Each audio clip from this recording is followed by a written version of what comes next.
Siempre debemos comenzar sabiendo qué métodos de estudio se disponen a la mano para poder estudiar este sistema, ¿no? Y en general cualquier aparato u órgano de la economía, ¿no?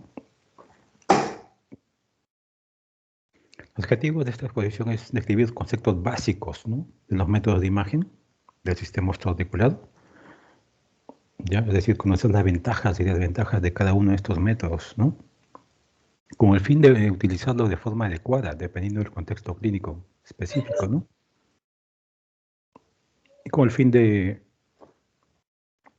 darle una ayuda al diagnóstico, ¿no? Y mejorar, en este caso, dar un diagnóstico precoz para el paciente, ¿no? Sin perder mucho tiempo, ¿no? Y sin hacer gastar, sin llevarle a gastos innecesarios. Conocer las indicaciones y aplicaciones de cada uno de estos métodos, ¿no? Finalmente ver, ¿no?, o poder extrapolar, ¿no?, en qué escenario clínico yo voy a utilizar cada uno de estos métodos, ¿ya? Entonces, para yo evaluar el sistema osteoarticulado, ¿ya?, tengo muchos métodos, ¿no? Muchos. Voy a hacer una división, ¿no?, basada en lo que utilizan, es decir, radiación ionizante, ¿no?, aquellos que usan radiación y los que no usan, ¿ya?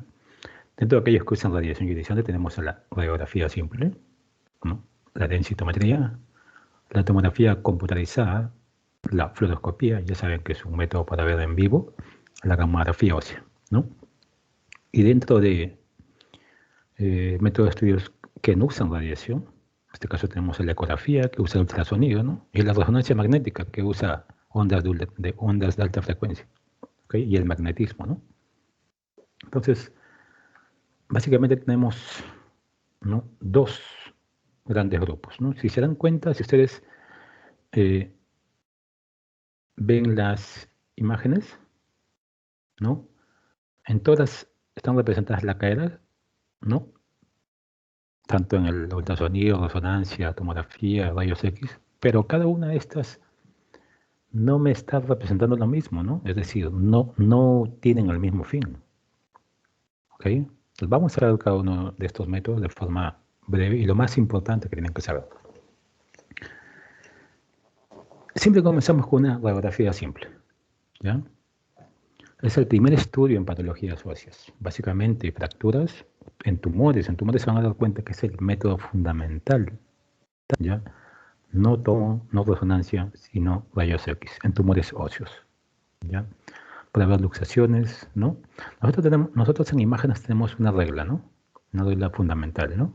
Que mínimo necesitamos 2 incidencias, ¿ya?, para ver de forma adecuada una lesión, ¿ya? En la medida de lo posible, antes de que yo pida tomografía, resonancia u otro método complementario, yo debería tener rayos X, ¿ya? ¿Cuál es la ventaja de los rayos X? Es que es bastante accesible, el costo es relativamente bajo, ¿no? Me permite identificar de forma rápida las patologías, ¿no? Por ejemplo aquí, ¿no?, de inmediato ya veo que hay una fractura, ¿no?, de radio cúbito, incluso desplazada. Aquí en esta radiografía de rodilla veo una lesión osteolítica, ¿no?, lesión geográfica, compatible con una tumoración, en este caso benigna, ¿no?, a un paciente pediátrico, ¿no? Y aquí en esta otra imagen veo una lesión lítica, ¿no? Entonces, rápidamente estoy identificando las lesiones con esta radiografía, ¿no? ¿Cuál es la desventaja, no? Usa radiación ionizante en menor medida que otros métodos, pero es una desventaja, ¿no? Una ventaja relativa, ¿no? Me da una información limitada a los tejidos blandos. Esto también es relativo, ¿no? Sí veo los tejidos blandos, pero no de manera precisa, ¿no? Hay métodos más específicos para evaluar los tejidos blandos, ¿ya? Pero básicamente rayos X es el primer método que vamos a usar en la mayoría de escenarios clínicos, ¿no? Con esta imagen, ¿no?, yo puedo ver la importancia de las 2 incidencias. ¿Qué pasaría si yo solamente veo esto, esta incidencia? Solamente vería esta lesión, ¿no? Pero viendo la imagen sagital me doy cuenta que esta pequeña imagen que se proyecta aquí es todo esto, ¿no? Es una gran tumoración hacia la región posterior del fémur, ¿no?, compatible con un osteoconedroma, ¿no?, un tumor óseo benigno, el tumor óseo benigno más frecuente que vamos a ver, ¿ok? Entonces siempre incidencias complementarias, ¿ya? Entonces ese fue rayos X. La mayoría de escenarios clínicos en la medida de lo posible, siempre antes de cualquier otro método complementario. Tomografía. O sea, la tomografía, ¿en qué es superior a otro método de estudio? En que me permite evaluar de manera óptima este hueso. ¿Ven este hueso? Este hueso cortical. La tomografía es el mejor método para evaluar el hueso cortical. De forma nítida, miren aquí. Hay una tumoración, está afectando, está insuflando esta cortical, la que hay una fractura, ¿no? La cortical está destruida, igual acá. Estas zonas, por ejemplo, pie, columna, son difíciles de identificar por rayos X, ¿no? ¿no? Entonces, tomografía en este caso, ¿no? Lo que supera a la mayoría de métodos es en eso, ¿no? Que me da una evaluación óptima y detallada del hueso, sobre todo cortical, trabecular y sobre todo, cuando vemos tumores, calcificaciones.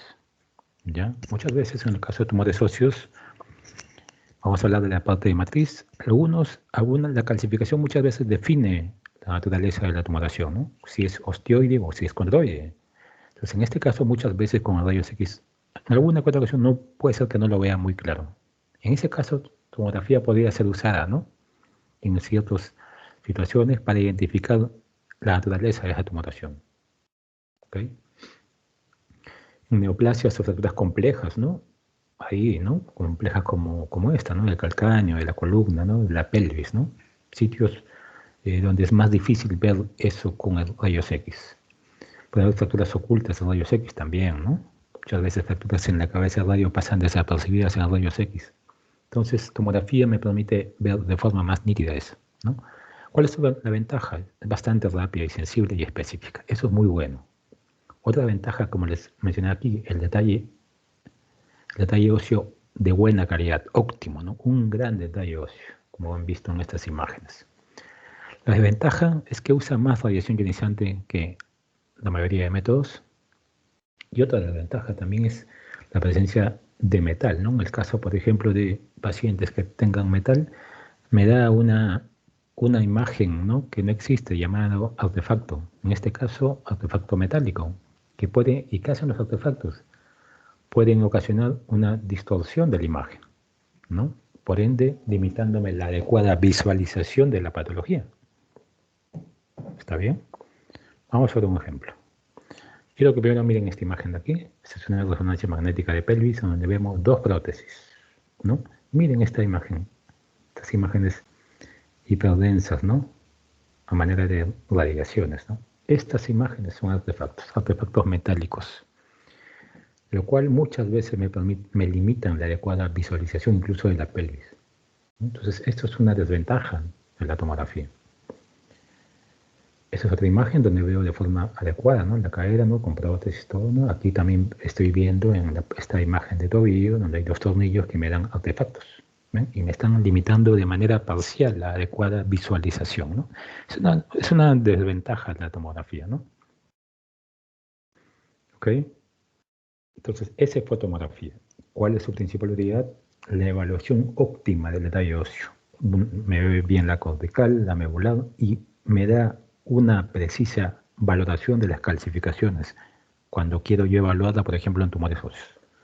La resonancia magnética, de todos los métodos que vamos a ver, es la reina en lo que es evaluar tejidos blandos y médula ósea.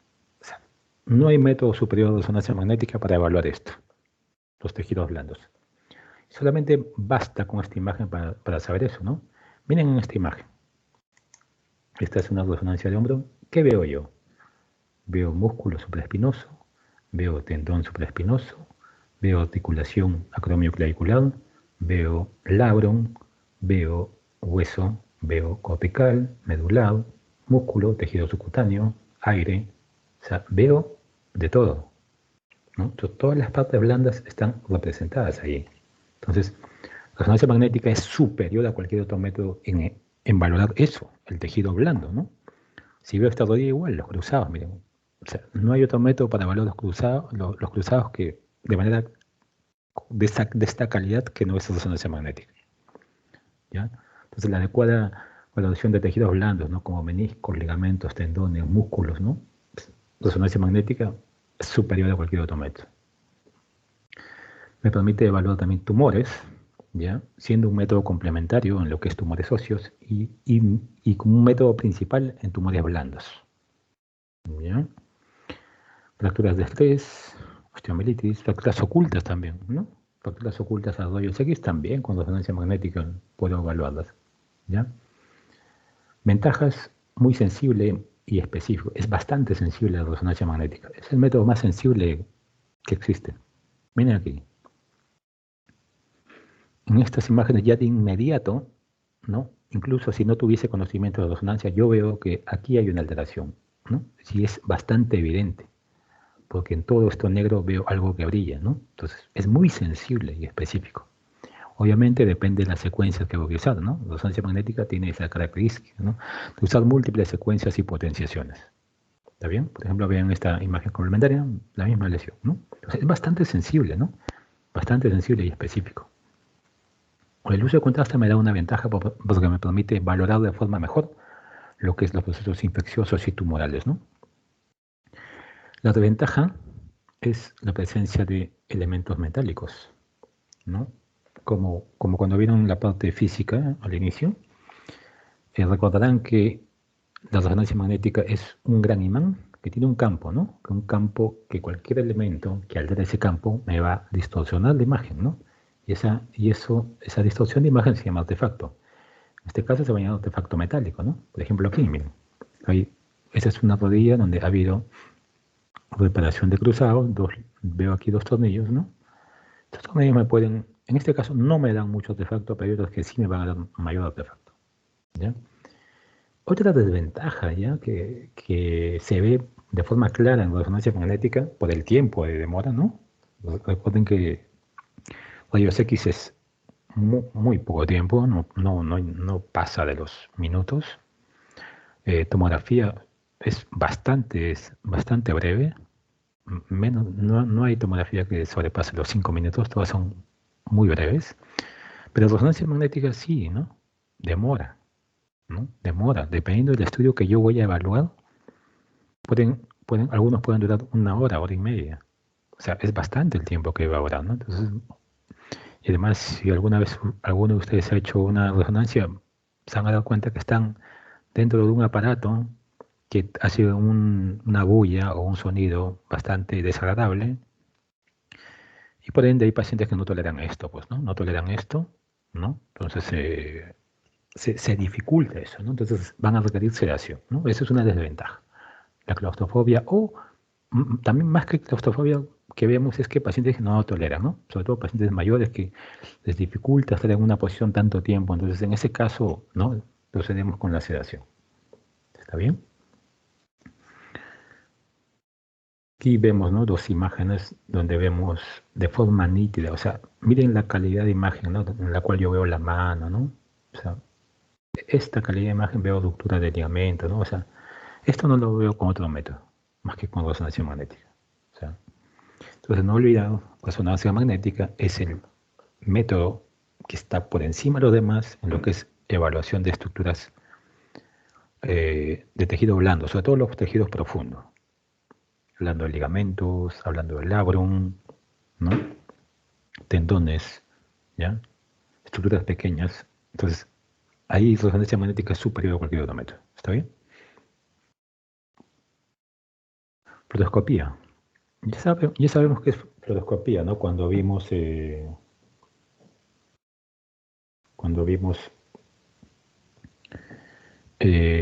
tema, que es un método de obtención de imágenes en tiempo real. O sea, yo estoy haciendo el procedimiento y veo de forma dinámica, es decir, en vivo, las estructuras óseas representadas, como en este caso, ¿no? Entonces las puedo usar, ¿no? ¿Para qué? Para diferentes procedimientos, ¿no? Como en este caso, ¿no? Por ejemplo, están inyectando contraste, en el caso de evaluación del hombro, ¿no? Una autotomografía o autoresonancia, ¿no? ¿No? En otros casos puedo hacer bloqueos, ¿no? Es decir, puedo hacer diferentes tipos de procedimientos en las estructuras óseas, ¿no? Entonces, básicamente, fluoroscopías me sirven más para eso, ¿no? Para hacer ese tipo de procedimientos, ¿no? Dense cuenta que es una imagen radiográfica en tiempo real, ¿no? Más que nada como para hacer procedimientos lo voy a usar, ¿ya? En otras ocasiones también puede ser para reducción de fracturas y luxaciones, ¿no? También. La ventaja es eso, ¿no? Que es una guía en el momento, en tiempo real, ¿no? La desventaja es la radiación, ¿no? Muchas veces puede ser algo considerable, ¿no? ¿Está bien? Entonces, fluoroscopía para valoraciones, para procedimientos, ¿no? Básicamente. La densitometría ósea ya es un método que me permite a mí valorar la densidad mineral ósea con el fin de ver la integridad ósea y, sobre todo, valorar la probabilidad de fracturas en un futuro. Eso me permite la densitometría. Es decir, me dice, esta paciente o este paciente tiene esta densidad ósea y esta densidad ósea lo hace proclive en un futuro a sufrir de fracturas. Ese dato me da densitometría ósea. ¿Está bien? ¿No? Se evalúan, ¿no?, las zonas de columna, cadera, ¿no? Y me dan este tipo de gráficos, ¿no? Con una simbolización acá que es un T, que es un parámetro que usamos y lo comparamos con otros parámetros estándar para ver si esta paciente, ¿no? Como ven aquí, T-score, ver si esta paciente está bien, dependiendo de su edad y sexo, ¿no? O está muy bajo, dependiendo de esa edad y sexo también, ¿no? Entonces, por medio de la citometría vamos a hablar de osteopenia, ¿no? De osteoporosis severa, ¿no? Y eso a mí me permite valorar una probable fractura de esta paciente en un futuro. ¿Está bien? Ventajas: fácil de realizar, bastante sencillo, y radiación baja. Esto sí, ¿no? La densitometría da una dosis de radiación bastante baja, ¿ya? Es bastante sencilla de realizar y de entender, ¿ya? Desventaja del método, es una desventaja relativa, ¿no? Es que si hubiese un cambio degenerativo, por ejemplo en la cadera, me podría alterar el valor, ¿no? Entonces, eso es una desventaja relativa. Recuerden que los pacientes que se someten a densitometría generalmente son pacientes algo mayores, ¿no? Que obviamente por edad también tienen cambios degenerativos. ¿Está bien? Entonces, densitometría para valorar la densidad mineral ósea y darme datos para ver si esta paciente o paciente en un futuro pueda tener la probabilidad de sufrir fracturas. Eso es densitometría ósea. Ultrasonido. Ultrasonido me permite una evaluación rápida de tejidos blandos superficiales. Miren aquí, miren esto bastante bien, ¿no? Son tejidos blandos superficiales y articulaciones. Resonancia magnética, ya dije que era el mejor método para evaluar estructuras de tejido blando, pero básicamente los profundos. ¿Ya? Les voy a dar un escenario clínico. Muchas veces, ¿no?, ustedes van a tener pacientes los cuales sospechen, ¿no?, por ejemplo, un desgarro de hombro, desgarro de tendón del cuádriceps, ¿no? Yo sé que tengo 2 métodos para evaluar estas partes blandas. Tengo la resonancia magnética y tengo la ecografía. En el caso de que yo quisiera evaluar una ruptura del tendón del cuádriceps, yo sé que el tendón del cuádriceps es una estructura superficial, ¿no? Lo palpo incluso. Ustedes se tocan las patelas, inmediatamente por encima está el tendón del cuádriceps, como se ve aquí. Esta es la patela y este es el tendón del cuádriceps. Ahora, la ecografía me permite evaluar eso, claro, de manera detallada. Exacto, muy bien, me lo permite evaluar de manera bastante bien, porque es una estructura superficial y la ecografía me permite una evaluación bastante óptima de estas estructuras superficiales. Y la articulación en sí, ¿no?, me permite ver derrames articulares como esto. O sea, tengo una valoración óptima. ¿Necesito resonancia magnética? No, no necesito resonancia magnética. Les pongo otro escenario clínico. Yo sospecho a un paciente joven jugando fútbol, ¿no?, siente dolor intenso de tipo meniscal o tipo ruptura de ligamentos cruzados. ¿Ya? ¿La ecografía me va a permitir evaluar eso? No, no. Recuerden que los ligamentos cruzados son estructuras profundas, son estructuras intraarticulares. Y por ende la ecografía no me va a permitir evaluar de forma adecuada. Ahí yo, en ese contexto clínico, pediría resonancia magnética. ¿Está bien? Entonces, si yo tengo estructuras superficiales, las quiero evaluar, ecografía no, puede ser, o en la mayoría de casos puede ser suficiente, ¿ya? Si tengo estructuras profundas, miren aquí como el menisco, ¿no? Miren, la ecografía me permite ver el menisco, pero no me permite ver la parte superficial, pero no todo el menisco, ¿ok? Entonces, estructuras profundas, resonancia magnética de preferencia, ¿ya? Si tengo estructuras superficiales como tendones muy superficiales, ¿no? Entonces ahí ecografía me va a servir bastante, pues. Va a ser muy útil. Un plus de la ecografía es que es la evaluación dinámica, ¿no? Es decir, yo le puedo decir al paciente que levante la mano, doble la mano, es decir, maniobras dinámicas al momento puedo hacer, ¿no? Cosa que no puedo hacer con resonancia magnética. La evaluación Doppler también es un plus, ¿no? Es decir, yo pongo el Doppler y veo, por ejemplo, si este tendón tienes aumenta el flujo, estoy hablando de una tendinosis. ¿Está bien? Ventajas de resonancia magnética es la alta disponibilidad, ¿no? La mayoría de centros tienen ecógrafo. Las desventajas es que tienen una sensibilidad baja intermedia, ¿no? Entre comillas esto, ¿no? Es relativo esto. Y esto sí quizás es un poco un hándicap, es operador dependiente, es decir, requiere de alguien que tenga la experiencia necesaria para hacer estos procedimientos. Bien. No es lo mismo que lo haga alguien que tiene experiencia de 1 o 2 años con alguien que tenga experiencia de 10 o 20 años haciendo estos procedimientos, ¿no? Definitivamente, esto es operador dependiente. La calidad de imagen que obtenga uno que ya tiene más entrenamiento va a ser mayor. ¿Está bien? Entonces, eso es ultrasonido, para evaluar estructuras superficiales, básicamente, y articulaciones. La gamografía, ¿ya? ¿Para qué me sirve la gamografía? Para evaluar la actividad osteoblástica. Para valorar la actividad osteoblástica. ¿Ya? Básicamente en gamografía lo que hago yo inyecto de forma endovenosa un radiotrasador, que en la gamografía mayoritariamente se utiliza el bifosfonato marcado con tecnesio 99. ¿Ya? Entonces yo evalúo la actividad osteoblástica. ¿Ya? Por ejemplo, las metástasis, pero metástasis de tipo blástico. Metástasis de tipo blástico, por ejemplo, el cáncer de mama, cáncer de próstata, ¿no? Sobre todo próstata, que es bastante sensible. Si hablamos del mieloma es una múltiples lesiones líticas, ¿no? ¿Va a tener utilidad la gamografía? No va a tener mucha utilidad la gamografía en un mieloma, porque son lesiones básicamente líticas. Yo les estoy diciendo que básicamente gamografía es para detectar actividad osteoblástica.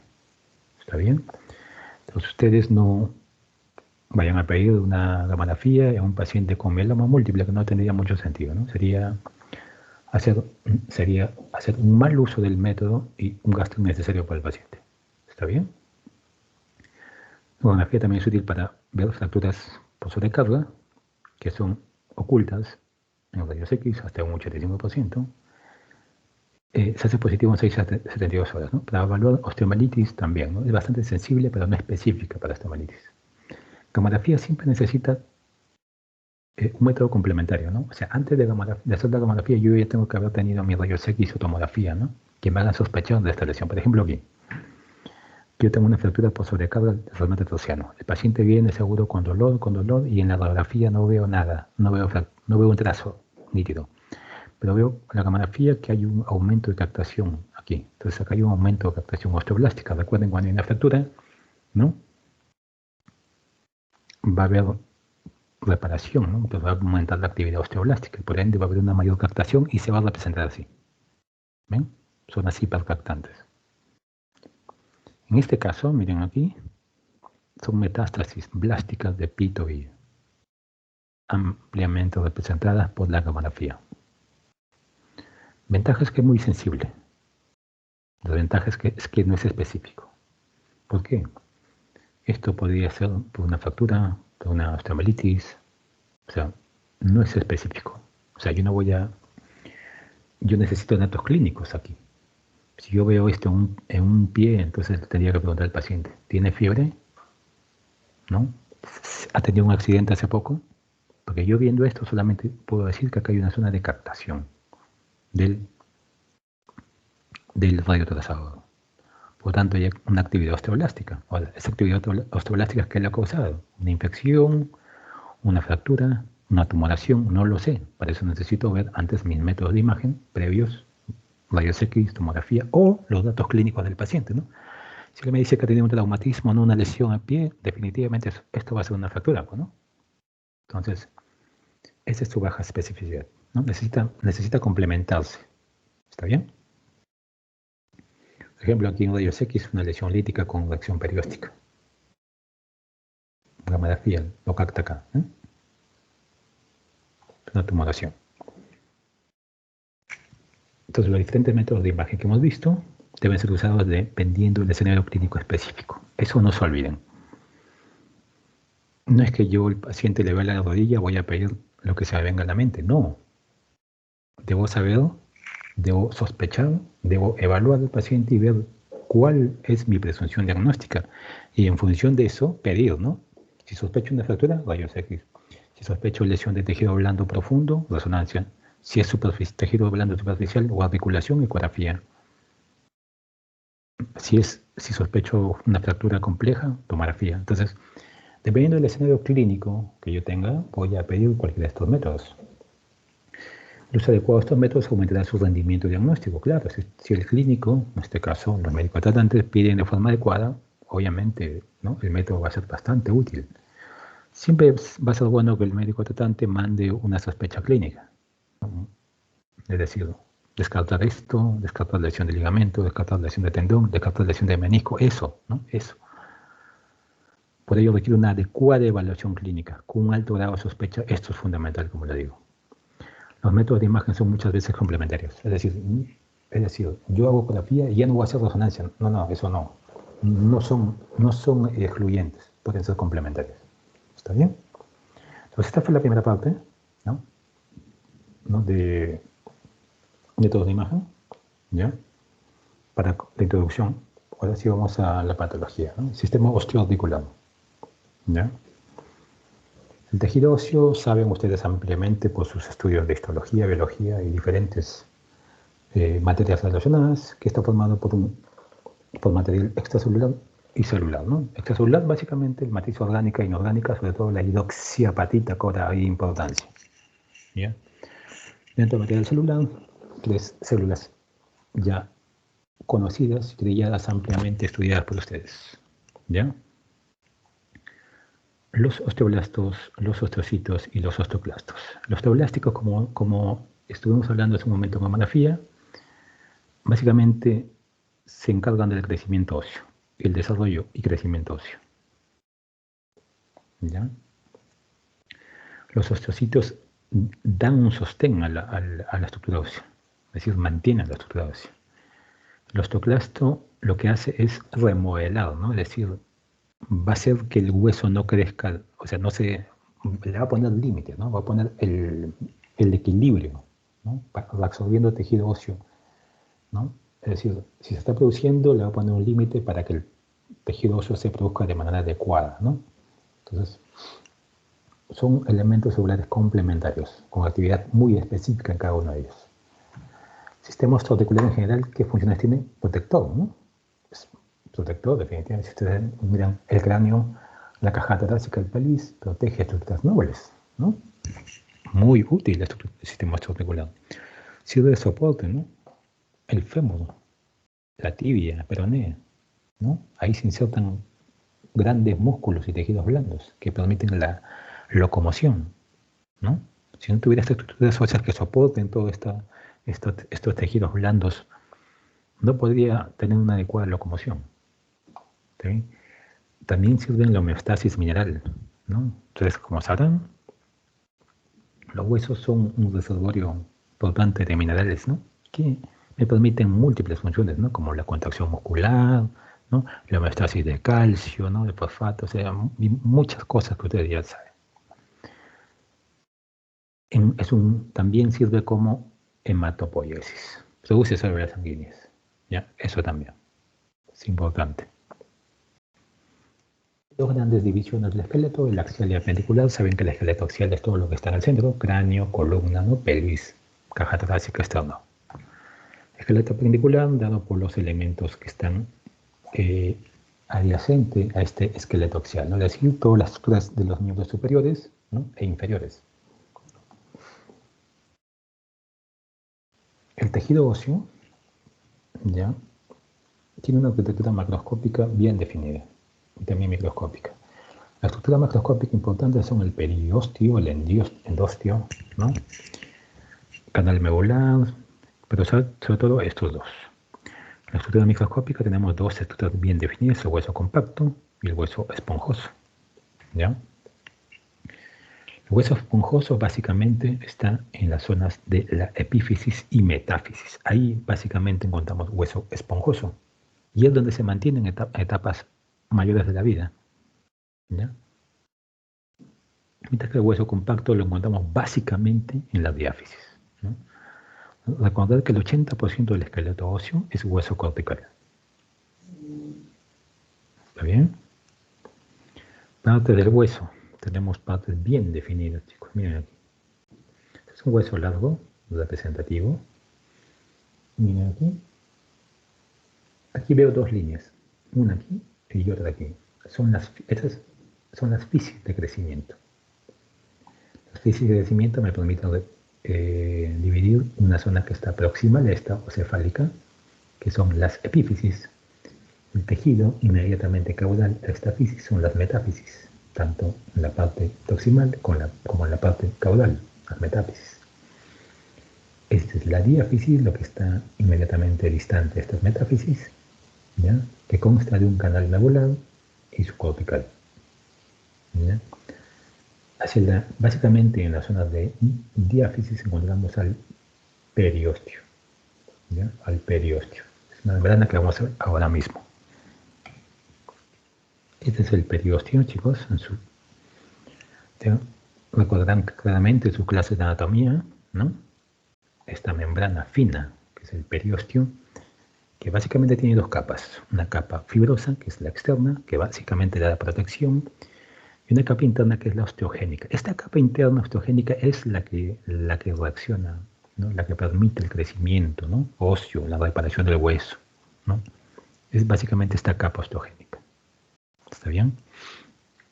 El periósteo es un órgano importante, una estructura importante, porque básicamente da una reacción perióstica. ¿Y qué es la reacción perióstica? Es una respuesta del hueso cortical a un insulto, ¿no? Es decir, a una lesión, que puede ser una tumoración, que puede ser una infección, que puede ser un traumatismo, ¿no? U otra lesión de cualquier índole, ¿ya? No solamente que afecta al hueso, ¿no? Es decir, muchas veces alguien cree, ¿no?, que solamente una fractura me va a dar reacción perióstica, y eso no es así. La inflamación o la infección del tejido blando adyacente también me puede causar una reacción perióstica, ¿ya? O un proceso generalizado o sistémico también me podría causar una reacción perióstica. ¿Ya? Es importante saber que en los niños el periósteo es más activo, ¿no? Es decir, el periósteo tiene mayor actividad y está menos adherido a la corteza. Es por eso que cuando vemos el caso de reacción perióstica en niños, sobre todo los tumores propios del niño, vamos a ver una reacción perióstica agresiva. O sea, más prominente, que impresiona agresividad, ¿no? Es decir, su reacción perióstica, al periósteo ser más activo, se ve más agresivo la reacción perióstica. Esto es importante, que la reacción perióstica es visible en los rayos X después de 1 a 3 semanas de producir la lesión. Eso es un punto importante, ¿ya? La reacción perióstica yo no la veo de inmediato, sino la estoy viendo entre 1 a 3 semanas después de producida la lesión. ¿Está bien? El endostio es una capa bastante similar al periósteo, ¿ya? Es un poco más fina, en la medida de eso. Cubre la cavidad medular, está por dentro. Tiene una función también bastante similar, ¿no? Nutricia. Y también le da protección, ¿no? Y reparación, ¿no? Ya que es una fuente de osteoblastos. ¿Está bien? Los huesos largos, ¿cómo se desarrollan? Por medio de una más que clasificación, el término sería osificación endocondral, ¿ya? Ya lo corregimos porque es una histología, como lo han visto ustedes, es así, osificación ando cuando era el término, exacto.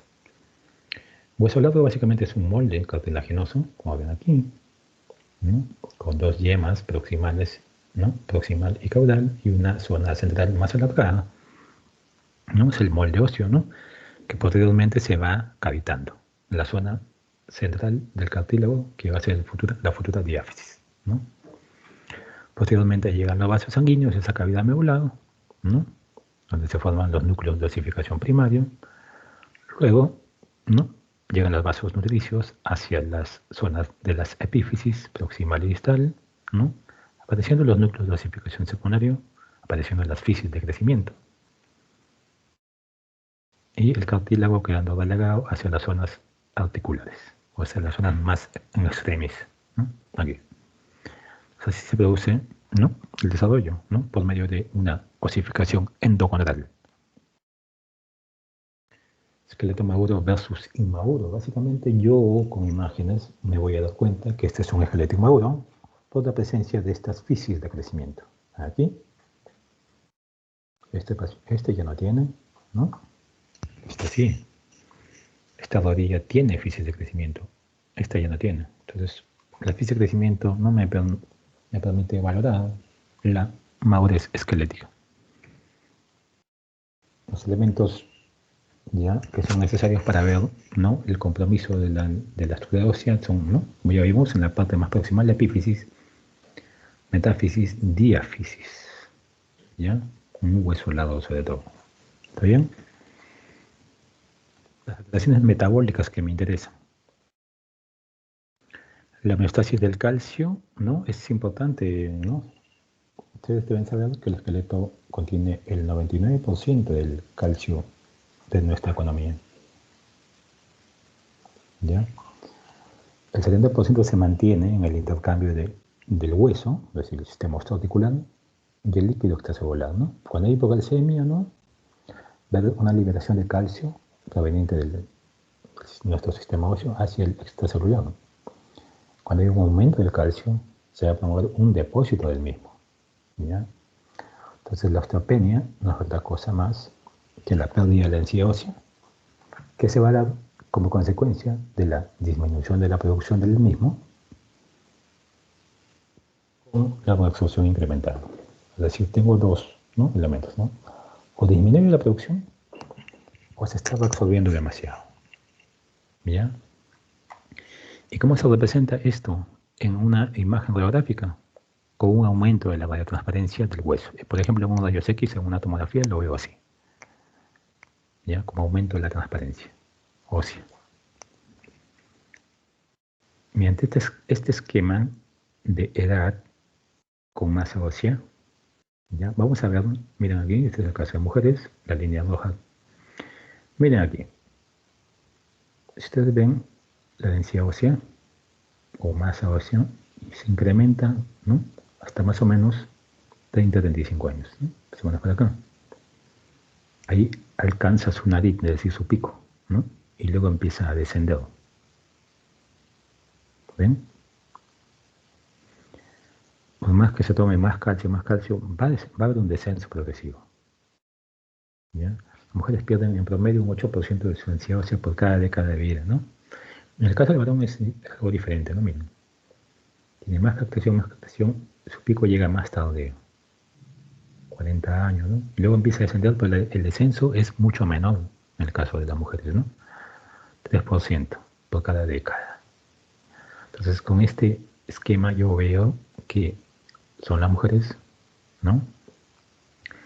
Las que están más predispuestas, ¿no? A perder masa o densidad ósea y por ende a sufrir de fracturas en un futuro, dependiendo si hasta antes de alcanzar su pico no ha habido una buena reserva de calcio, ¿no? Es decir, si había una paciente que no ha podido, no tenía una nutrición adecuada, ¿no? Y no tiene una buena reserva ósea, su concentración ósea que llegaba hasta este punto, recuerden que hasta aquí ya luego de eso ya no va a haber, ¿no?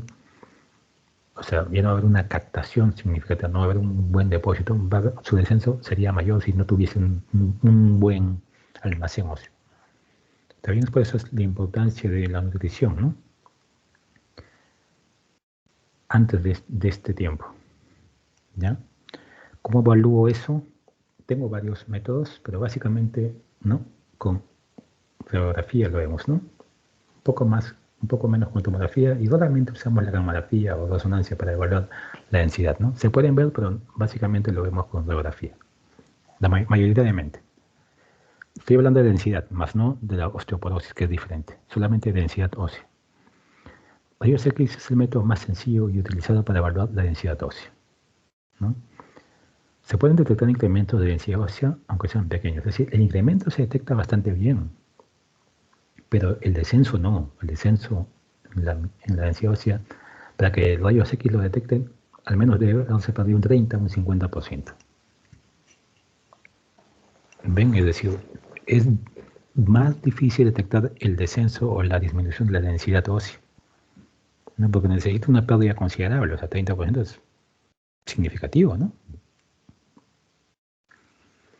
El grosor del hueso cortical se relaciona directamente con la mineralización, con la densidad ósea, ¿no?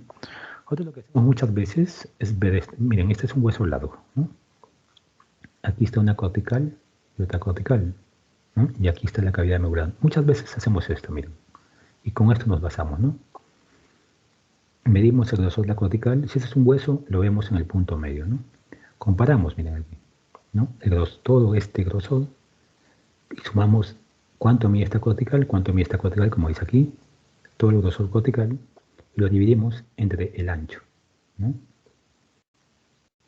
La suma de estas corticales con respecto a este diámetro mayor es aproximadamente la mitad. Si fuese menos, ¿no? Si las corticales fuesen más delgadas, significaría que este paciente tiene un descenso de la densidad ósea. ¿Está bien? Miren aquí esta radiografía donde estoy viendo una proyección de mano frontal y oblicua, donde estoy viendo, si ustedes comparan esta zona de las diáfisis, la comparas con las epífisis o zonas metafisarias, hay una osteopenia en estas zonas, ¿no? Estas son las osteopenias periarticulares o yuxtaarticulares, como se dice. ¿Ven? Ustedes ven claramente, es mucho más radiolúcida que estas zonas. Característico de algunas patologías, ¿no? En este caso, artritis reumatoide. Entonces, básicamente, la densidad ósea la veo así, con rayos X. Otra cosa es medir la mineralización ósea, ¿no? Si alguien les pregunta cómo mido la mineralización ósea, es con densitometría, básicamente, ¿no? La densidad ósea, visualmente, ¿cómo verla? Puedo verlo con rayos X, puedo verla con tomografía, pero la mineralización solamente la veo con densitometría, ¿ya? Hay varios métodos, el más usado es el DEXA. ¿Qué significa esto? Axiosometría rayos X simple. Eso significa, ¿no? Es la técnica más eficaz que se dispone actualmente. Los valores se calculan, ¿no? Como les dije, ¿no? En lo que es columna lumbar y fémur proximal. Este DEXA o la densitometría, tipo esta técnica de DEXA, me valora a los pacientes normales que tienen bajo riesgo de fractura, osteopénicos y osteoporóticos. Obviamente los osteoporóticos tienen mayor riesgo de fractura, ¿no? Como les dije yo al inicio, la densitometría básicamente me permite a mí evaluar el riesgo de osteoporosis, ¿no? Y es lo importante de este método. ¿Está bien? El MOST me da un esquema de esto, ¿no? Me da un valor, y por medio de esos valores, sobre todo el valor T, yo voy a ver si este valor T es hasta 1, es normal, si va de 1 a 2.5, es osteopenia, si es menor o igual a 2.5, es osteoporosis, y si es menor o igual, perdón, 2.5, si es menor de 2.5, es osteoporosis severa y por lo tanto presencia de fracturas, ¿no? Estos valores son importantes saberlos, ¿no? En el caso de densitometría, el valor T. ¿Qué es la osteoporosis? La osteoporosis es una enfermedad del esqueleto caracterizada por una baja densidad ósea, con una alteración de la microestructura del mismo, con la consiguiente fragilidad ósea y la susceptibilidad de sufrir una fractura. Así lo define la OMS. El tejido óseo es cuantitativamente deficiente, pero cualitativamente normal. Es decir, en cantidad es deficiente, lo que es osteoporosis. Las zonas que se afectan con frecuencia son la columna lumbar, cervical y la zona de la cadera, básicamente, la generalizada, ¿no? La osteoporosis generalizada, como les dije, afecta básicamente todo el esqueleto. Acompaña procesos dependientes de la edad, como osteoporosis senil, postmenopáusica. Se acompaña también de alteraciones endocrinológicas, ¿no? Por ejemplo, en el caso de menopausia precoz, ¿no? Predomina la afectación del esqueleto axial sobre pendicular. En una osteoporosis generalizada va a ser sobre todo el esqueleto axial. La osteoporosis regional, ¿no? Está en relación con el desuso o la inmovilidad, ¿no? Si ustedes sufren una fractura, por ejemplo, ¿no? De codo u otra lesión, entonces va a estar el miembro inmovilizado, ¿no? Entonces va a haber una osteopenia, una osteoporosis regional por desuso. La distrofia simpática refleja el otro ejemplo. La osteoporosis localizada básicamente por procesos infecciosos locales o puede ser por una neoplasia, ¿no? ¿Qué hallazgos voy a ver? Sobre todo los hallazgos que se ven bastante nítidos o claros se ven en la columna, ¿no? Cambios en la revolucencia, disculpen aquí, esta vez escapó. Cambios del patrón trabecular, cambios de la morfología. En la revolucencia ya saben cómo se va a ver, ¿no? Miren este hueso, bien revolucio, ¿no? En este caso sería bien hipodenso porque es tomografía, pero le puse la imagen porque se parece mucho al rayos X. Así se va a ver, bien negro, bien revolucio, ¿no? El patrón trabecular ha cambiado, ¿ya? El patrón trabecular en un paciente joven es así, miren, múltiples líneas trabeculares confluyentes, tanto horizontales como verticales. Cuando llegan más o menos a la edad media de la vida, disminuyen la trabeculación horizontal. Y en edades, en adultos mayores, ya desaparece la trabeculación horizontal. ¿Ven? Solamente hay trabeculación vertical. Miren aquí este hueso. ¿Ven? Netamente trabeculación vertical. ¿Ven? Miren. Esa es la disposición como se da en el tiempo, ¿no? Las horizontales empiezan a desaparecer hasta que desaparecen. Las quedan las verticales en menor número. Y me da este tipo de imagen. El cambio en la forma de las vértebras, debido a fracturas, ¿no? Una vértebra es así, miren chicos, ¿no? Pueden haber fracturas en cuña, estas fracturas bicóncavas, ¿no? El platillo vertebral superior se hunde, el platillo vertebral inferior se hunde, ¿no? Dando esta configuración en boca de pez. O puede ser que se aplane aquí y se aplane aquí, dando esta vértebra aplastada. Miren aquí, miren esta vértebra, miren esta concavidad superior, ¿no? Por hundimiento del platillo. Esta otra igual, está hundido el platillo, esta otra mucho más, ¿no? Entonces, son las típicas fracturas de la osteoporosis condicionando posteriormente una cifosis, ¿no? Se ven a pacientes mayores, ¿no? Con su cifosis, ¿no? Con su cifosis bastante erguido, doblado, perdón, ¿no? Entonces, es cifosis básicamente por fracturas osteoporóticas. Osteomalacia y raquitismo son enfermedades bastante semejantes en cuanto a su patología, histología y hallazgos de imagen, ¿ya? Cuando yo hablo de osteomalacia y raquitismo, básicamente la anomalía es una mineralización defectuosa de la matriz. Es decir, la matriz ósea no se va a mineralizar. ¿Por qué? Porque no hay vitamina D, hay una deficiencia de vitamina D, ¿ya? Cuando hablo de raquitismo se refiere básicamente a una mineralización deficiente de la placa de crecimiento en población pediátrica, chicos, población pediátrica. Mientras que la osteomalacia se refiere a una mineralización deficiente de la matriz ósea que puede darse simultáneamente con el raquitismo, pero también puede ocurrir después del cierre de la placa de crecimiento en adultos. ¿Está bien? El raquitismo infantil básicamente lo vemos entre 6 y 18 meses de edad, ¿no? Hallazgos clínicos característicos es, ¿no? Las fontanelas no se cierran, ¿no? Es un niño de 2 o 3 años que tiene fontanelas abiertas, lo cual es rarísimo, ¿ya? Normalmente la última que se cierra es la brecmático anterior, los 18 meses, y estos están abiertos. las piernas arqueadas, ¿ya? Un tórax prominente, un rosario raquítico, bien característico, ¿ya? Y algo de imagen que voy a ver, ensanchamiento de epífisis, ¿no? Las metáfisis en forma de campana o copa, ¿no? Una angulación o incurvación de las extremidades, ¿no? Los huesos más afectados en el raquitismo, ¿no? Son los extremodisales, radio, cúbito y fémur. Son los más afectados y los más característicos. Es decir, muñeca, ¿no? Y rodilla. Así como segmentos proximales de tibia y peroné. Miren esta imagen. Miren aquí. Miren el ensanchamiento de las metáfisis. Una metáfisis ensanchada. Aquí y aquí. Y se ve irregular, como deshilachado. Esa es la imagen típica, igual acá. Una metáfisis en copa, ensanchada, ¿no? Eso es lo típico del raquitismo, ¿no? Metáfisis anchas, ¿no? Con aspecto deshilachado de sus extremos. Los predispone obviamente a fracturas, ¿no? Porque hay una mineralización deficiente. Igual acá también vemos el radio cúbito, como les dije, ¿no? Sitios bien característicos. Muñeca y rodilla. Osteomalacia, básicamente lo que voy a ver es una osteopenia generalizada, difusa. Y algo característico de la osteomalacia van a ser las zonas de Lúcer, ¿no?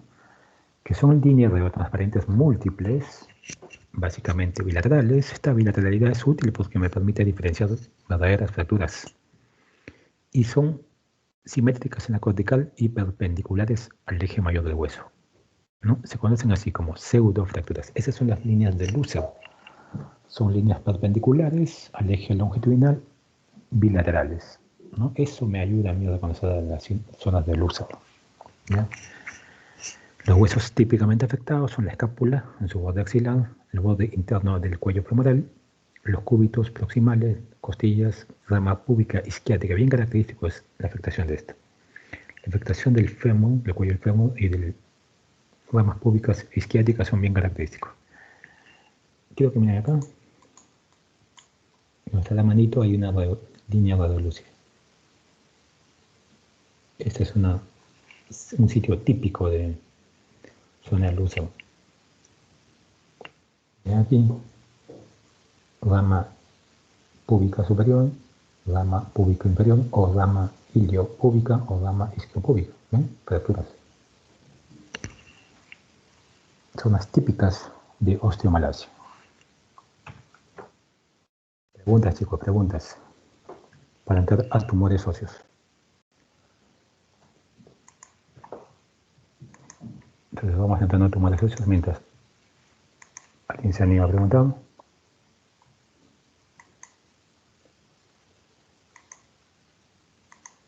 Tumores óseos, chicos. Ahora. La semibiología radiológica y el abordaje sistemático de los tumores óseos. Los tumores óseos se evalúan por diferentes métodos. Tenemos múltiples métodos para evaluarlo, pero básicamente se van a dar cuenta que el rayos X es fundamental. Todo lo que sabemos de tumores, ¿ya? Es por este libro, ¿no? Que es un manual que nos da la OMS cada cierto tiempo. Ahora estamos en la quinta, la del 2020, donde me dan, ¿no?, la clasificación de los tumores óseos, ¿no?, y blandos también, ¿no? Entonces, básicamente los conocimientos o gran parte de la posición está sacada de aquí. Hay principios básicos en tumores óseos, chicos. Lo que tienen que saber de manera básica y fundamental es lo siguiente. La radiografía simple es el pilar diagnóstico. Es decir, yo no puedo concebir un tumor óseo si no tiene rayos X. Pero yo quiero pedirle una toma o resonancia, ¿es mejor? No, para nada. Si ustedes en un tumor óseo piden una tomografía, una resonancia, significa que no saben nada de tumores óseos. ¿Ok? La radiografía simple es el pilar diagnóstico, es la base para el diagnóstico de tumores óseos. Y esa radiografía debe ser analizada o evaluada de manera lógica y de forma sistemática. ¿Ya? La tomografía en lo que es tumores óseos básicamente me permite evaluar el hueso cortical y trabecular, ¿no? Ya vimos para qué servía la tomografía, ¿no? Para ver si hay compromiso de la cortical, ¿no? Para ver, ¿no? Pero básicamente en el contexto de estadiaje lo evaluamos, no como un método inicial, o sea, no como el pilar, ¿no? Sino es un método complementario. Tomografía y resonancia son métodos complementarios. La tomografía lo uso, como dice aquí, para evaluar la cortical y la trabecular, el hueso trabecular, y también la matriz, como les mencioné en algún momento, ¿no? El estadiaje con resonancia magnética, cuando yo sospecho que hay una extensión a las partes blandas, pero tengo la duda, entonces puedo usar resonancia magnética. También para ver el compromiso de la médula ósea. Gamografía, PET-CT, sobre todo estadiaje, ¿no? Y evaluar recurrencia, sobre todo el PET-CT. Hay diferentes tipos de tumores. Hay benignos y malignos, dentro de los malignos, primarios, secundarios y metastásicos, ¿no? Y hay otras lesiones que se denominan tumores like, que se comportan similar en imágenes a los tumores, pero no son tumores en verdad. En el caso de las lesiones, tenemos que decir que la mayoría de los tumores de los huesos son lesiones benignas. El tumor óseo benigno más común, pregunta examen, es el osteocondroma. El tumor óseo maligno más común son las metástasis de forma general. El tumor óseo maligno primario más frecuente es el osteosarcoma primario. Más frecuente es el osteosarcoma, seguido por el sarcoma de Ewing y el condrosarcoma.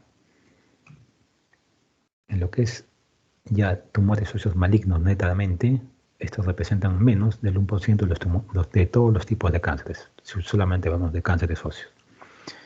En adultos el condrosarcoma no es más del 40%. Miren, los osteosarcomas representan un 28% menos, cordomas 10, Ewing 8. Miren, en el caso de niños y adolescentes, miren, el osteosarcoma pasa a la cabeza. Mientras que el condrosarcoma, que es un tumor mucho más frecuente en adultos, aquí es extremadamente raro. Lo que les quiero decir con esto es que la edad es un dato fundamental en lo que es tumores óseos. Y va a cambiar dependiendo de esto. Entonces el abordaje que vamos a ver es de cada uno de estos. Cada uno de estos elementos es fundamental. Yo haciendo un abordaje sistemático, analítico de cada uno de estos elementos, me van a mí permitir ver o saber si esta estructura que estoy evaluando o esta lesión es benigna o maligna, o también agresiva o no agresiva. Vamos a comenzar con la edad. La edad es la pista clínica o diagnóstico o dato clínico más importante para diferenciar posibles tumores óseos. Normalmente decimos que si yo tengo la edad, ya tengo prácticamente la mitad del diagnóstico. Es así de importante la edad. ¿Ya? Los tumores malignos tienen predilección por huesos tubulares en jóvenes, mientras que en el adulto básicamente afecta a huesos planos, ¿no? Entonces ven bien la importancia de la edad, ¿no?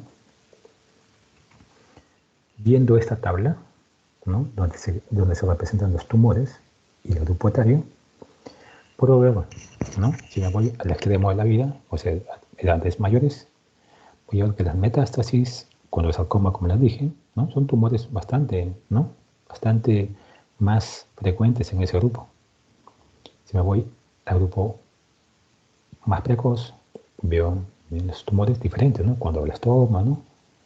Osteosarcoma, ¿no? ¿Ven? Osteosarcoma. Aquí el osteosarcoma prácticamente no se ve muy poco.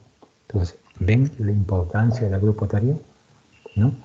Y el sarcoma de Ewing, que es muy frecuente en el grupo etario, en la edad adulta es extremadamente raro.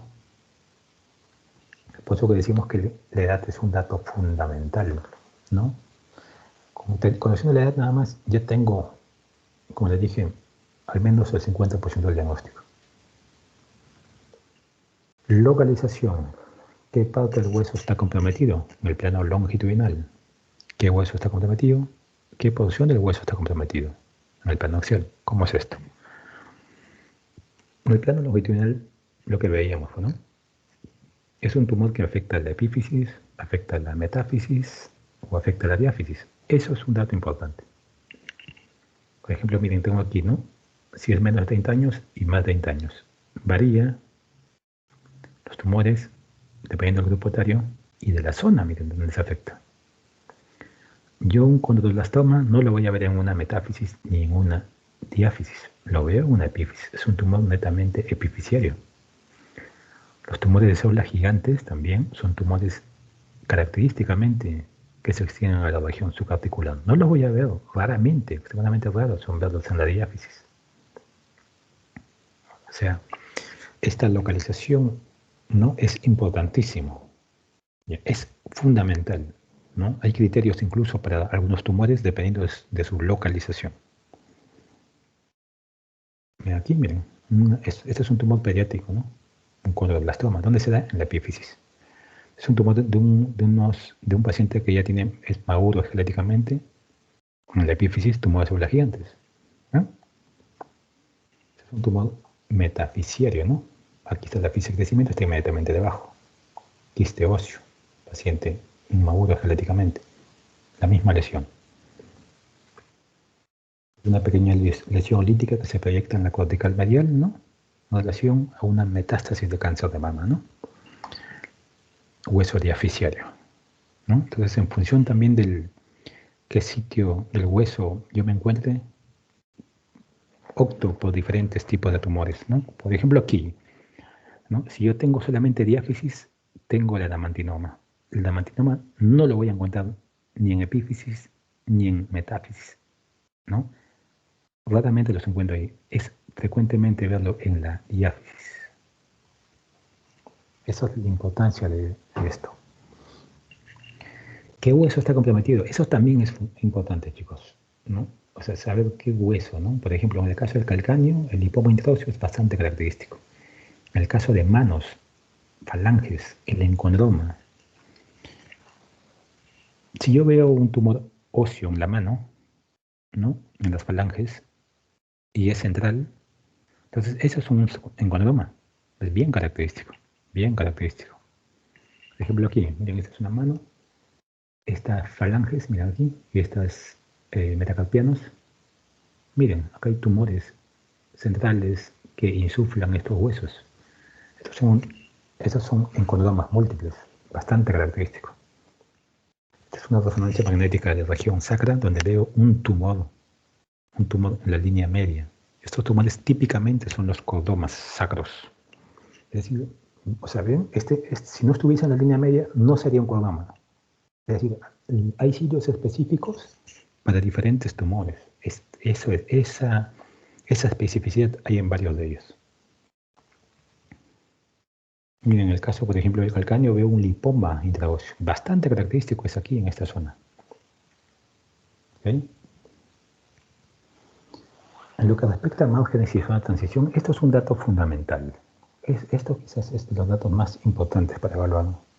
¿Ya? Aquí tenemos dos tipos de estructuras óseas. Aquellas lesiones de crecimiento lento, ¿ya?, son aquellas que van a crecer de manera lenta en el tiempo, como dicen, permitiendo a la cortical y a la medular adaptarse a este crecimiento, ¿no? Si se da en el tiempo de forma lenta, el hueso se adapta, ¿no? La cortical se ensancha, las trabéculas se desplazan, el hueso, la cortical endostal se va a adelgazar, ¿no? Es decir, el hueso y la lesión va a quedar bien delimitada, ¿no?, bien limitada por el hueso. Es decir, yo sé dónde acaba la lesión y sé dónde comienza el hueso normal. Cuando yo sé esto, cuando yo diferencio de forma adecuada dónde acaba la lesión y dónde comienza el hueso normal, yo hablo aquí de una zona de transición estrecha. Y una zona de transición estrecha me habla de tumores de crecimiento lentos o no agresivos. En contraparte a un tumor de crecimiento rápido o agresivo. Estos tumores básicamente lo que hacen es crecer de forma rápida, no le dan tiempo a la cortical, al periósteo ni a las medulares de, por decirlo así, adaptarse a estos cambios. Estos adelgazan, infiltran, invaden la cortical, provocando fracturas, lesionando el periósteo, condicionando la acción perióstica, infiltran la medular, provocando lesiones líticas, rompen la cortical, afectan el tejido blando. Entonces, este tipo de tumores en los cuales yo no voy a diferenciar de forma nítida o adecuada dónde acaba la lesión y dónde comienza el hueso nuevo, ahí decimos que esa es una zona de transición amplia. Y cuando yo veo una zona de transición amplia, estoy sospechando en una lesión agresiva. ¿Está bien? Zona de transición, como les dije, ¿no? Límite entre la lesión y el hueso. Si es una zona estrecha, es decir, la lesión es de crecimiento lento. La lesión no agresiva. Si es una zona de transición amplia, es decir, yo no sé dónde termina la lesión, de dónde comienza el hueso nuevo, entonces hablamos de procesos agresivos. Y en función de este margen y zona de transición, tenemos tres tipos de zonas de transición. Tipo 1 o geográfico, que se subdivide en 1A, 1B y 1C. El tipo 1A tiene un borde esclerótico. Ustedes cuando vean una lesión que tiene un borde esclerótico, eso es benigno. Ni hablar, chicos. Ni hablar. Eso es benigno. Entonces, cualquier lesión focal geográfica con un borde esclerótico es benigno. Una lesión focal de bordes definidos pero bordes no escleróticos, esto podría ser benigno, pero también hay lesiones agresivas. Vamos a hablar de agresivos y no agresivos mejor. Podría ser una lesión no agresiva, pero también podría ser una lesión agresiva. Ahora, el término actual es usar mejor agresivo y no agresivo. ¿Por qué? Porque es muy difícil diferenciar la osteomelitis, los tumores.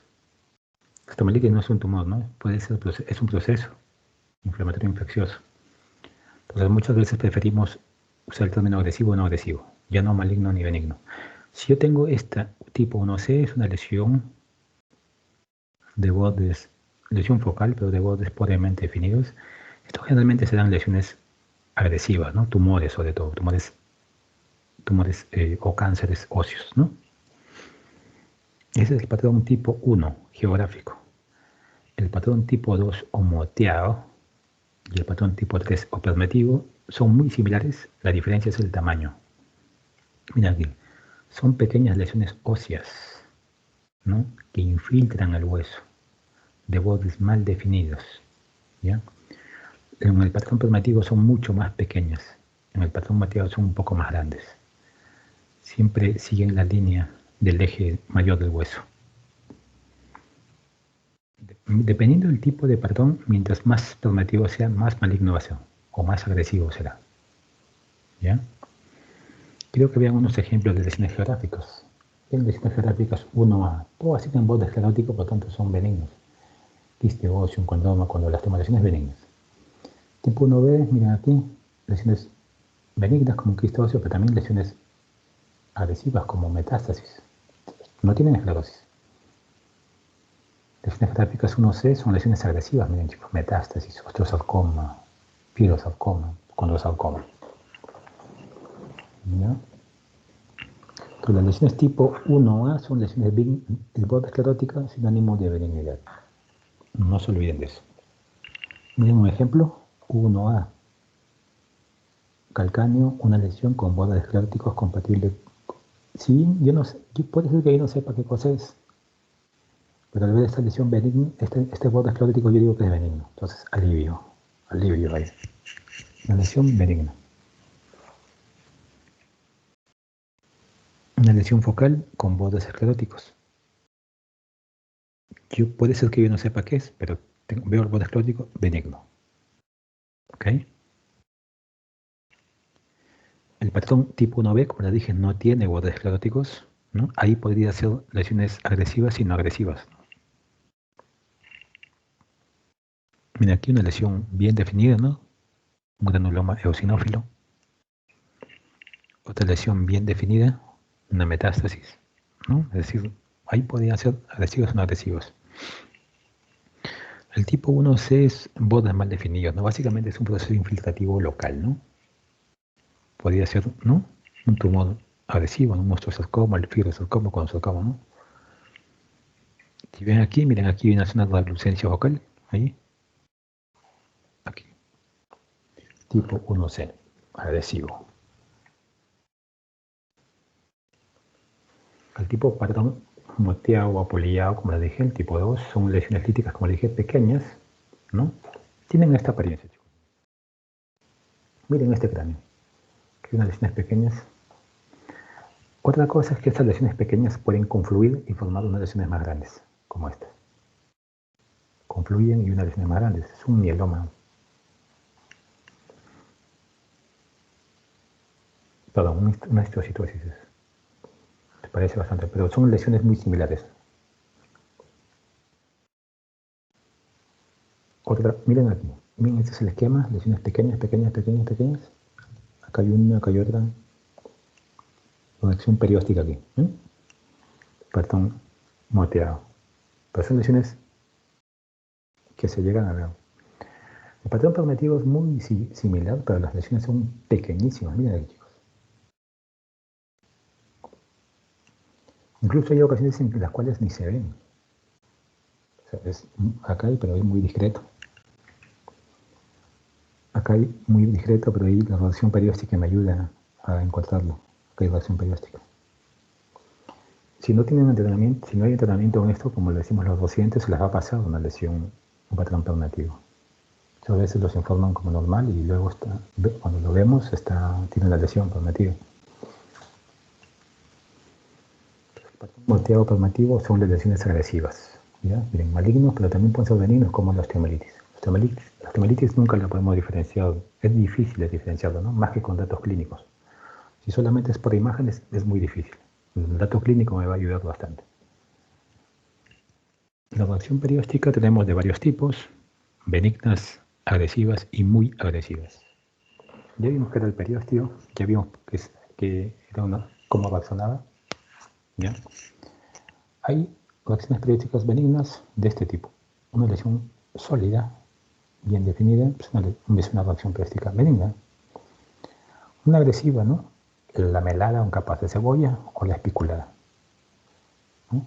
Y muy agresiva es el tipo triángulo de Koopman. Esa es una reacción perióstica muy agresiva, ¿no? Se da por con ruptura de cortical, ¿no? O sea, es bastante agresiva. La reacción perióstica nos refleja dos cosas: la duración y agresividad del proceso. ¿No? Es decir, cuánto dura el proceso y qué tan agresivo es. Y por ende, eso me habla de la naturaleza del proceso. Si es agresivo, probablemente sea una tumoración o sea maligna. Pero también podría ser una osteomelitis. Agresivas tienen un rápido crecimiento, no agresivas tienen un crecimiento lento. La apariencia agresiva no necesariamente implica malignidad, eso es cierto, como les he dicho en toda la exposición. Porque hay agresivas que no son tumores, ¿no? Como osteomelitis, infecciones hematológicas como la talasemia. Es una reacción perióstica sólida, miren aquí, densa, gruesa. Aquí también, benigno. Reacción perióstica en capas de cebolla. Dámela. Una capita acá, otra acá. Reacción perióstica, ¿no? En forma de peine, sol poniente. ¿Aquí? Ya es agresivo esto, pues. Una tumoración maligno, un osteosarcoma. Triángulo de Koopman, ¿no? Miren, el triángulo de Koopman, el tumor crece, rompe la cortical, ¿no? Y hacia su porción craneal, también puede ser hacia su porción caudal, se forma una imagen triangular de reacción perióstica. ¿Qué es esto? Que es el triángulo de Koopman, que me habla de un proceso muy agresivo. Un tumor que roto cortical, una lesión agresiva. ¿Está bien? Entonces la reacción perióstica me da datos bastante importantes. La matriz también es importante porque me dice a mí la estirpe probable de la lesión, ¿no? Puede ser condroide o osteoide, ¿no? La osteoide es como si ustedes ven al cielo, ven la nube, así es osteoide. Densa, ¿no? Muy densa, como de forma lobulada, ¿no? Mientras el condroide, ¿no? Si no saben qué forma tiene, hay una clasificación, no saben qué forma es, generalmente es condroide. Puede ser en forma de arcos, flechas, ¿no? Múltiples formas, bastones, ¿no? Y que hay una lista de lesiones condroides y lesiones osteoides. Dicho eso, esta imagen densa, esclerótica, en forma de nubes, esta es una lesión osteoide, ¿no? Compatible con un osteoma, tumor óseo benigno. Esto es denso, miren, esta reacción perióstica es densa. Perdón, esta matriz es densa, ¿no? Hay una reacción perióstica especulada, ¿no? Un compromiso de partes blandas, ¿no? Tumor agresivo, ¿no? Osteosarcoma, estirpe ostioide.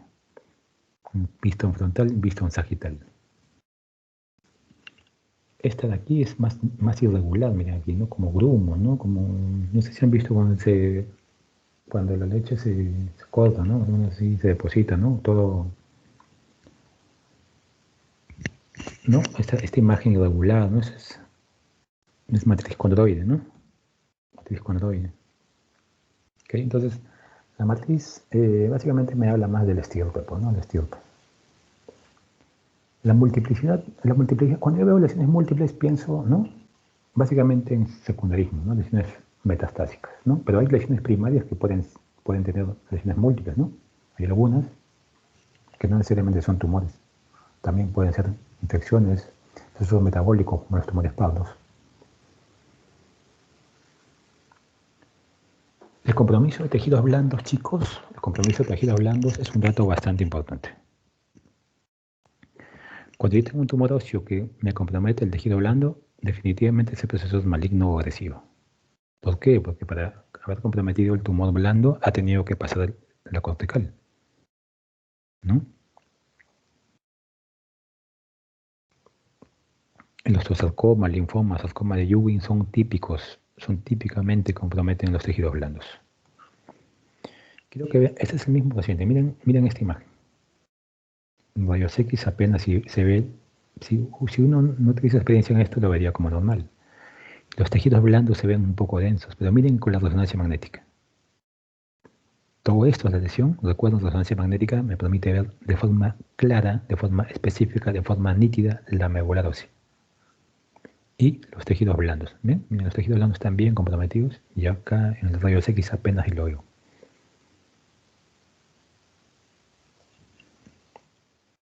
Otra lesión, visto en resonancia magnética, miren el compromiso del tejido blando, es intenso, tanto en su zona anterior como en su zona posterior. Esta es una resonancia magnética del tobillo, donde veo compromiso óseo a nivel de la tibia, ¿no? Aquí una extensa lesión ósea con compromiso de partes blandas, pues, ¿no? Obviamente es una lesión agresiva esta, pues, ¿no? Agresiva. En síntesis, chicos, vamos a separar dos grandes grupos, agresivos y no agresivos. Agresivos, hemos visto, ¿no? Patrón moteado o permeativo, ¿no? La diferencia entre ellos es el tamaño. Contornos poco definidos, son lesiones que tienen zonas de transición amplia, destruyen la corteza. No tienen una reacción perióstica no benigna, es decir, lamelada, espiculada, triángulo de Kuttmann o desorganizado. Y el componente de partes blandas va con ellos. No agresivo básicamente veo una lesión geográfica, sobre todo una tipo 1A, 1B, contornos definidos, zona de transición estrecha, recuerden, aquí el agresivo amplio, zona de transición, aquí es estrecha. Márgenes escleróticos, bordes escleróticos es una lesión benigna. La corteza está indegne, reacción perióstica benigna, no es decir, la gruesa sobre todo. Finalmente, ¿no? Si tengo el tumor óseo, no. ¿Con quién comienzo? Radiografía, chicos, les he dicho radiografía. Nada de tomografía, resonancia, gamografía, nada. Radiografía. Tumor óseo primario, radiografía. Con eso voy a poder decir, ¿esta lesión es benigna? ¿Esta lesión es maligna? ¿O me quedan las dudas? Si me quedan las dudas, ¿no? Puedo acudir a un método complementario, ¿no? Tomografía, resonancia magnética, gamografía o biopsia, ¿no? En el caso de ser malignos, ya les he dicho que el resto de métodos es complementario. Ahí básicamente les voy a usar como estadificación. Entonces lo que quiero de esta clase que no se olviden es que cuando ustedes tengan un tumor óseo, ya la radiografía tiene que ser infaltable, chicos. Infaltable. Si ustedes no tienen una radiografía, entonces no han aprendido nada de tumores óseos. ¿Ok? Preguntas, chicos, preguntas. A ver.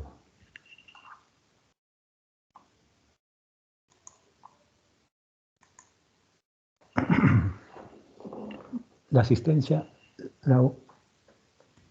Sí, doctor, ahí le estoy descargando justo en este momento porque ya me quitó la clase. Ya la descargué y también voy a detener la grabación. ¿Alguna pregunta, chicos? Nada, chicos, ¿todo claro?